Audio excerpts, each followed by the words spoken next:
안녕하세요. 양학쌤입니다. 오늘부터 2단원 본격적으로 들어가 볼 텐데요. 저번 1단원까지는 동아시아 각국의 역사의 시작을 봤다면 이번 2단원부터는 동아시아 각지에 성장한 나라들 간의 충돌과 그에 따른 인구 이동, 이어 변하는 정치와 사회상에 대해서 살펴볼 것 같아요. 그럼 2단원 중 첫 번째 소단원 1. 인구 이동 전개에 들어가 보도록 할게요.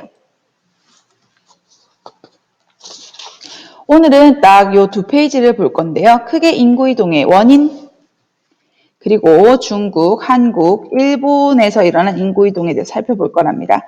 오늘 나왔던 내용은 다음 시간에 관련 사실이 다시 나오면서 반복 언급될 예정이니까 오늘 수업은 2단원 전체의 분위기를 익힌다, 워밍업 하는 시간이다 라고 생각하면 좋을 것 같습니다. 자, 먼저 원인입니다. 기원 후부터 7, 8세기에 이르는 동아시아 인구이동의 어떤 양상은 주로 북쪽에서 남쪽으로 이어지는 형태를 보이고 있는데요. 그래서 유목민족부터 농경민까지 모두 이동하는 양상을 보였어요. 그럼 이 인구가 이동하는 원인은 무엇이냐? 첫째, 기후변화와 그에 따른 자연재해로 인한 이동이 아닐까 봅니다. 우리 저번 시간에 이 표 본 적 있어요. 기억나요? 만리장성 이남에 나라를 세운 북방 유목민족 국가들이 건국했던 시점과 기후의 관계를 살펴보았는데 기온이 내려가고 유목생활이 힘들어지는 시점에 이 북방민족의 남하와 또 이제 중국 안에서였던 새로운 나라의 건국, 이 시점이 아주 상관관계가 깊다는 걸 확인할 수가 있었죠. 그죠? 자, 그런 다음에 둘째입니다. 인구 증가, 인구가 증가하면 우리가 자연스럽게 옆으로 이동하게 되죠. 팽창. 그다음에 셋째는 종족 내부의 정치적인 갈등으로 인해. 네 번째는 국가 사이의 전쟁으로 인해 피해가거나 또는 포로가 돼서 끌려가거나 이런 경우가 있을 수 있겠죠. 다섯 번째로는 이동에 따라서 그걸 피해서 가는 이동, 연쇄적인 2, 3차의 이제 연쇄적인 이동이 있을 수 있겠어요. 이게 이제 중국에서 나타난 특이한 사례가 되겠고, 나머지는 그 외 나라가 아예 없어져가지고 그걸 따라 이제 이동하는 유민들, 그런 경우가 발생할 수 있겠죠, 그죠? 이렇듯 인구가 이동한 지역에는요, 새로운 정권이나 국가가 속속 성립되고, 또 그들 사이에 또 융합이 이루어지게 되고, 또 새로운 관계와 또 그에 따른 문화적인 전파와 교류가 이루어지게 됩니다. 자, 그럼 중국, 한국, 일본의 상황을 개략적으로 보면서 이런 내용들을 짚어볼게요. 먼저 중국입니다. 중국은 한이 멸망하고 수가 건국될 때까지 여기 연표 보면 알 수 있죠. 근 300년간 분열된 시기를 보냈는데요. 우리는 이때를 위진남북조 시대라고 부릅니다. 이 혼란이 시작됐던 시기는 동아시아의 전반적인 기온이 하강하는 시점과 일치를 하는데요. 당시 선비, 흉노, 저, 갈, 강, 여기 지도에 나와 있는 아이들이죠. 선비, 흉노, 저, 갈, 강 등 5개의 유목부족이 여기가 만리장성이었죠. 만리장성 이남 황허강 유역으로 대거 이동하게 되는데 그럼 기존의 황허강 유역에 살고 있던 농경민, 한족들은 어떻게 됐을까요? 당연히 그들을 피해 연쇄적으로 남쪽으로 이동했겠죠. 그죠? 이런 양상을 보였습니다. 그래서 그들이 어떻게 보면 동아시아에서 가장 오래된 농경 기술을 가진 집단인데 대거 날씨가 따뜻하고 강수량이 풍부한 창장강 유역으로 이주했다? 그럼 어떤 일이 발생했을까요? 네, 바로 농업 생산력이 폭발적으로 증가하게 되었겠죠. 그죠? 근데 반면에 이 황허강 유역에 정착하게 된 유목민족은 일단 농경 생활에 적응하려고 노력을 했을 거예요. 하지만 개발의 편자라는 말처럼 이 황허강 유역은 이전보다는 농업 생산력이 저하되는 모습을 보였습니다. 결국 이러한 불균형한 상태, 북쪽은 빈약하고 남쪽은 풍부한 상태, 이 상태로 300년 동안 위진남북조로 나뉘어 중국 역사가 진행되게 되었던 거죠. 이 위진남북조 시대에는 간단히 보면요. 후한이 멸망하고 조조가 세운 위, 유비가 세운 촉, 손곤의 오로 나라가 3분할되는 삼국시대부터 시작을 하는데요. 이후 위의 조조가 촉을 멸망시키고 그의 아들 조비가 황위를 빼앗아 황제로 즉위를 하면서 한나라는 멸망하게 됩니다. 조조의 부자가 세운 위나라 역시 그의 신하였던 사마씨예요. 황희를 찬탈하면서 이제 삼국을 통일하고 진이란 나라를 세우게 되거든요. 근데 여기서 진이란 나라를 한자를 기억할 수 있으면 같이 보면 좋을 것 같아요. 뭔가 찜을 생각하는 찜이라고 생각하면 좋을 것 같아요. 진찜? 왜냐하면 진시황제가 세운 진나라와 발음이 유사하죠. 그러다 보니까 시험에 출제될 때에는 이런 이유로 위진남북조의 진나라는 한자를 병기하기도 하거든요. 그래서 여튼 그렇게 진나라에 와서 삼국시대의 분열이 종식되는가 했는데 이 진나라도 역시 왕이 창탈을 해가지고 등장한 나라잖아요. 그래서 황제가 죽고 나서 그 황제의 종친 친척들인 사마씨들이 8명이 막 왕위를 차지하겠다고 치고받고 싸우는 파랑의 난이 발생을 하게 돼요. 이때 서로 막 형제들 죽여보겠다고 북방에 있는 유목민족들을 서로 군대로 차용을 해가지고 용병으로 씁니다. 그래서 그들이 만리장성 이남으로 대거 내려오게 된 계기가 되었던 거죠. 그렇게 이제 내려오니까 따뜻하고 먹을 것도 많고 그리고 한족은 되게 힘이 약한 거예요. 그러니까 어떻게? 반란을 일으켰겠죠. 그죠? 그래서 우리가 그 난을 그때 황제가 연호가 연가였거든요. 그래서 연간에 일어난 난이라고 해서 연가의 난이라고 부르는데 너무너무 중요해요.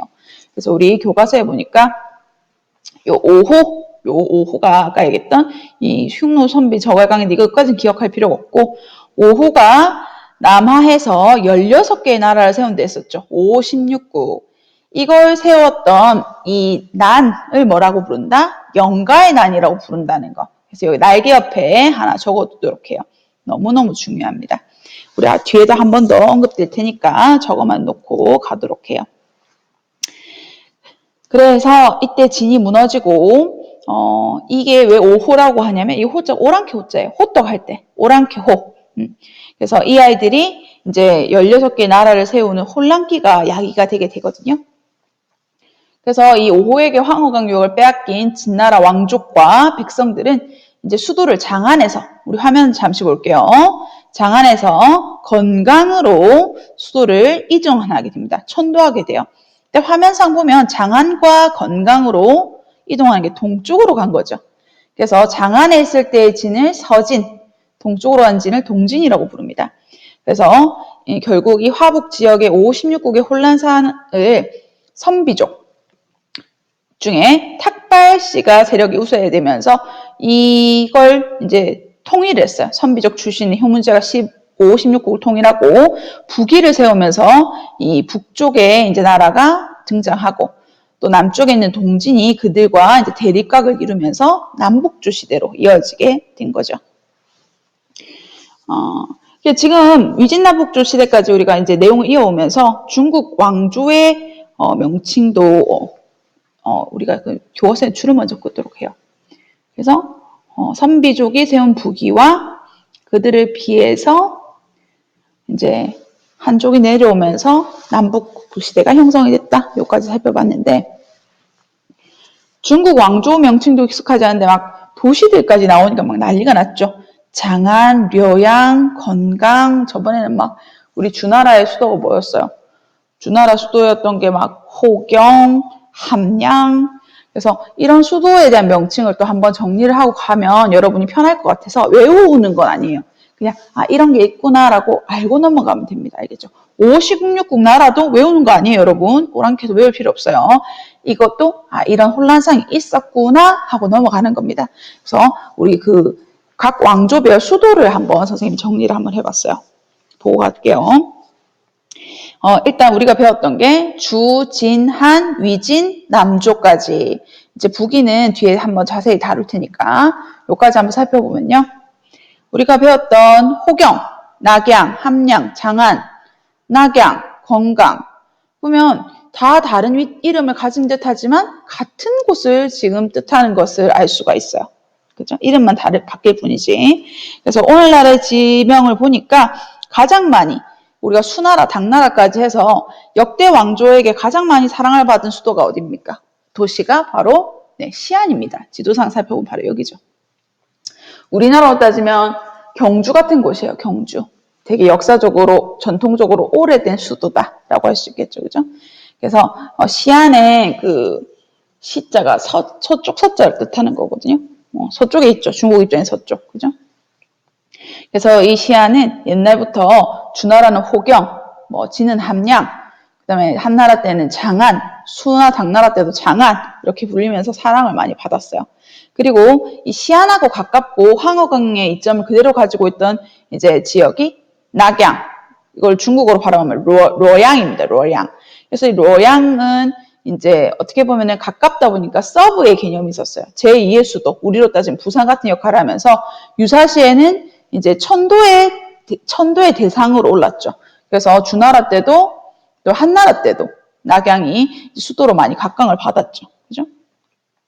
그래서 어쩌면 이제 북방 유목민족 국가 중 만리장성 이남의 국가를 처음으로 성립했던 이 북이 같은 경우에도 이제 처음으로 이제 중국의 수도 이제를 둘 때 어디를 놓을까 고민하다가 낙양으로 이제 결국 정한 이유도 여기 있겠죠. 그죠? 이 외에도 우리에게 익숙한 베이징. 베이징은 한자로 북경이라고 하죠. 북쪽 수도란 뜻인데 이게 장안의 입장에서 북쪽이란 뜻이에요. 북쪽. 그 다음에 난징은 남경, 남쪽 수도란 뜻이에요. 그래서 난징부터 설명을 하면 난징 같은 경우에는 이 동진에서는 건강이라 불렀는데 이후 이제 원래는 삼국시대 그 위초고 당시 오나라의 송건이 권력을 잡았을 때부터 수도의 역할을 했었어요. 근데 이제 5호 16국의 남하로 진이 남쪽으로 오면서 300년 동안 정치적 중심지로 성장을 하게 되다가 이쪽 지역을 이제 남쪽의 거점으로 이제 역대 왕조는 활용을 했고요. 또 베이징 같은 경우에는 연경이라고 많이 불렀는데 그 이유가 여기 위치가 이제 연이라는 단어를 많이 쓰죠. 춘추 전국시대 당시 여기가 이제 전국 치릉 중 고조선과 국경을 접했던 연나라가 있었던 곳이었습니다. 그래서 연나라의 수도였기 때문에 연경이라고 불렸는데 이후 역대 왕조에서는 이제 유목민족과 접경을 이루는 최북단의 거점이라서 이제 북경이라고 부르게 된 거죠. 특히 이후로 여기 나오는 원나라, 청나라 같은 경우에는 유목민족이 세운 국가예요. 그 사람들은 북박 초원지대와 가까울수록 좋겠죠, 그죠? 그래서 이런 유목민족이 세운 나라의 어떤 수도로는 더욱더 각광을 받으면서 지금의 중화인민공화국의 수도로까지 그 명맥이 이어지게 된 겁니다. 이후로 왕조의 수도에 대해서는 계속 언급이 되어지게 될 거예요. 그때마다 같이 보면서 또 한번 얘기를 해보도록 할게요. 다음은 한반도로 이동입니다. 지도에서 보다시피 이 한반도 이동도 대체적으로 북쪽에서 남쪽으로 또 한반도에서 일본으로도 이런 북쪽으로에서 남쪽으로의 양상을 이제 따르고 있어요. 한반도 역사에서 보이는 첫 번째 이동은 바로 부여에서 독립해서 졸본을 중심으로 새로운 국가를 세운 고구려의 성장을 볼 수 있겠습니다. 부여족은 숭화강 유역 일대에서 농경과 목축을 함께 일구던 풍요로운 나라였는데요. 숭화강이에요. 이 중국과 국경을 접하고 있었는데 중국 사사의 부여에 대한 기술이 아주 긍정적으로인 것을 보아 중국과도 우호적인 외교관계를 유지해온 것 같아요.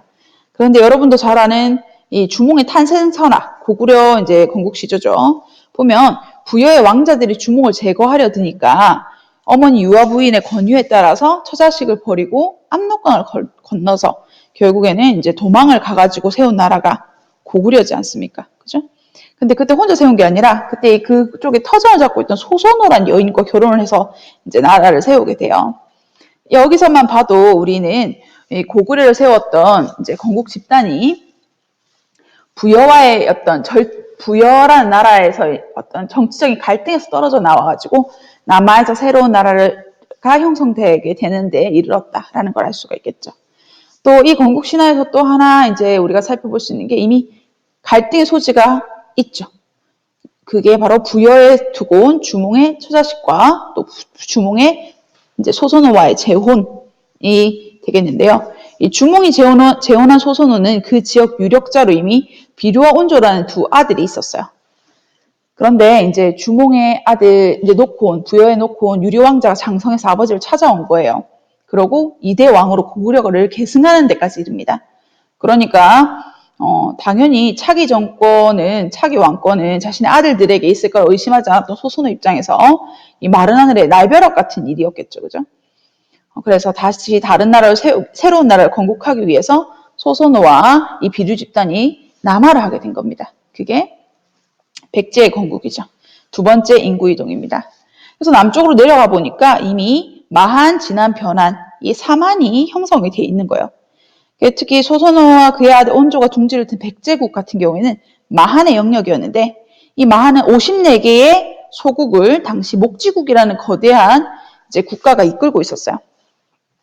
근데 이 백제국은 어떻게 보면 북쪽 부여로부터 시작되어서 내려온 우수한 선진 기술, 철기를 만드는 기술이라든지 또 기마술이라든지 이제 황후강 유역을 중심으로 전파돼서 온 또는 부여의 어떤 농경 기술 이런 것들을 이제 가지고 있었겠죠, 그죠? 그런 걸 바탕으로 빠르게 마한 전체를 자신의 지배하에 두게 됩니다. 결론적으로 우리가 이제 이런 부여 고구려 백제의 건국 설화에서 보면 약간 다 떨어져 나왔죠. 계통적인 유사성을 가지고 있는데 이러한 공통점은 그들의 사회상, 생활상, 이제 유적의 어떤 그런 기록이나 흔적에서 찾아볼 수 있어요. 유물의 흔적에서, 유적의 흔적에서. 이렇게 보면 이거 우리 많이 봤죠. 한국사 시간에 여러 나라에 성장할 때 꼭 나오는 지도인데요. 부여랑 고구려만 살펴보면 부여 같은 경우에도 오부족 연맹체의 귀족회의를 제가회의라 부릅니다. 고구려도 제가회의라 부르죠. 또 풍속을 보니까 형사취손이라고 해서 형이 죽으면 형수를 취해서 그 가족을 부양하는 이런 유목민족의 전통을 가지고 있는 거 유사합니다. 그죠? 그리고 고구려와 백제의 유사성을 보면요. 이게 고구려의 장군총, 장수왕의 무덤이라고 알려져 있죠. 그리고 이거는 한강, 여러분 롯데월드 옆에 석촌호수라고 있는 거 아세요? 거기에 보면 이제 근처에 있는 게 이제 석촌동 돌무주의 무덤인데 고구려의 백제의 초기 무덤이 고구려의 무덤과 유사한 모습을 볼 수가 있어요. 또 이 외에도 왜 우리 백제 말기에 고구려와 신라 양쪽으로 막 주워 터져가지고 백제를 중흥시키겠다 했던 성왕이 백제라는 나라 이름을 국호를 남부여로 바꿔가지고 부여 계승의식을 드높이고 고구려와 역사적으로 대등하다라는 걸 드러내고자 했던 적이 있었죠. 그죠? 이런 걸 통해서 이들의 결국 이동이 실제로 그런 이동이 있었다. 세력적인 이동이 있었다는 걸 증명해주는 내용이 되기도 하겠네요. 이 외에도 우리 고조선이 한 사군의 설치와 또 고구려가 이제 이 낙랑군, 진번군, 임등군, 현도군을 몰아내고 이제 그것들이 멸망하면서 이제 두 차례에 걸쳐서 어떻게 보면 남쪽으로 이동하는 모습을 보이게 되는데요. 남쪽에 있는 나라가 뭐밖에 없어요. 그렇지. 이제 신라와 가야밖에 없겠죠, 그죠? 그래서 그들이 이제 내려가면서 한반도 남부 신라와 가야로 고조선 멸망 세력들이 이동한 것이 아닌가 추정하고 있는데 이제 기록에도 이제 위만이 고조선의 이제 왕위를 뺏고 그 왕에서 쫓겨난 준왕이 무리를 이끌고 남쪽으로 내려갔다는 내용이 있고 또 김부식이 쓴 삼국사기에도 신라의 육초는 고조선 사람이 만들었다라는 내용을 이제 담고 있어요. 이런 걸 통해서 유추해 볼 수도 있을 것 같네요. 마지막으로 일본 열도로의 이동 보도록 하겠습니다. 일본은 거의 한반도에서 많이 건너갔죠. 한반도에서 건너갈 수 있는 이유가 이제 고구려 백제의 성장, 팽창에 따라서 이제 문화를 전파하거나 또는 그런 이유로 이제 가거나 혹은 삼국의 항쟁 등 전쟁으로 인해서 그걸 피해서 가거나 이런 이유로 수시로 발생하는 경향을 볼 수가 있어요. 그래서 이런 양상을 띠고 있는데 이렇게 일본에 건너간 이주민을 바다 건너다 도자를 써가지고 우리는 도외인이라고 불렀습니다. 도외인. 같은 의미로 일본에서는 그들을 오다, 레자를 써가지고 설왕설에 이런 말 쓰잖아요. 그죠? 그래서 오다, 레자를 써서 도래인이라고도 불렀어요. 그래서 막 꼭 같은 의미라고 볼 수는 없지만 크게는 같은 의미라고 우리가 쓸 수 있겠어요. 도외인, 도래인. 그래서 이들은 일본의 이런 불교, 유교와 같은 사상부터 한자, 배 만드는 조선술, 제방 같은 관계 질서를 만드는 보이죠? 축제술, 뭐 그림 같은 회화, 천문이나 역법 등 전방위적인 문화를 전파하는 데 기여를 했거든요. 이로 인해 일본의 첫 통일된 정권인 야마토 정권의 성립과 발전에 큰 이바지를 하였다라고 얘기를 할 수가 있겠습니다. 그리고 나아가서 우리가 왕권이 강화되면 자연스럽게 이제 좀 더 이것을 사상적으로 공고히 하고자 불교가 엄청 발달을 하게 되잖아요. 우리가 삼국의 발전을 보면 그런 양상을 띠죠, 그죠? 그래서 이런 아스카 문화라고 해서 이 불교 문화가 또 꼽히는 이런 계기가 되게 돼요. 그래서 우리가 배운 내용을 지도로 정리하면 아래 지도처럼 도식화할 수 있을 것 같아요. 이 북방 유목민족들의 남하, 영가에 나뉘었죠, 그죠? 그리고 그들을 피해서 또 남쪽으로 창장강 유역으로 이동, 위진남 북쪽의 혼란기. 그리고 대부분 한반도의 이동도 북쪽에서 남쪽으로 부여, 고구려, 백제계의 이동. 그리고 한반도에서 일본으로 이동, 도레인과 도웨인의 활동들. 이렇게까지 이제 지도로 볼 수 있을 것 같은데 교과서적으로 우리가 한번 살펴보도록 하면 원인은 크게 6가지로 선생님이 살펴봤죠, 그죠? 그래서 중국 같은 경우에는 크게는 이제 유목민족은 기후변화에 따른 이동, 그리고 그에 따라 한족 같은 경우에는 그들을 피해서 이동했으니까 2, 3차 연쇄적인 근거지의 이동으로 크게 잡아볼 수 있을 것 같고, 한국 같은 경우에는 부여, 고구려, 백제의 건국 과정이 이 정치적인 갈등에서 이제 좀 비롯된 모습을 보이고, 그 다음에 그 외에 이제 한사군의 설치와 또는 고구려의 어떤 활약으로 인해서 고조선이 멸망하고 그 잔존 세력의 남하 이런 걸 이제 통해서 인구 이동의 모습을 또 볼 수 있었어요. 또 그 외에 뭐 국가 간의 전쟁이라든지 문화 전파의 어떤 모습을 일본으로의 이동을 통해서 볼 수가 있었답니다. 그래서 이거를 선생님이 이제 인구 이동의 원인을 6가지를 교과서에서 꼽고 있으니까 이렇게 연결을 한번 시켜본다고 시켜본 건데, 이 이동의 이유가 딱 이것뿐이에요 라고 얘기를 하기는 어렵겠죠. 역사는 그렇게 딱 수식처럼 A는 B다 이렇게 얘기할 수는 없어요. 종합적인 이유가 있겠죠, 그죠? 그래서 우리가 이렇게 크게 볼 수 있다로 우리가 정리를 하고, 다음 시간에 이런 이동이 나오면 선생님이 얘기했던 저번에 말씀하셨던 그 내용이구나 라는 걸 바탕으로 깔고 수업을 들어가면 훨씬 더 쉽게 이해가 될 것 같아요. 오늘 수업은 여기까지 하도록 하고요. 모두 수고하셨습니다.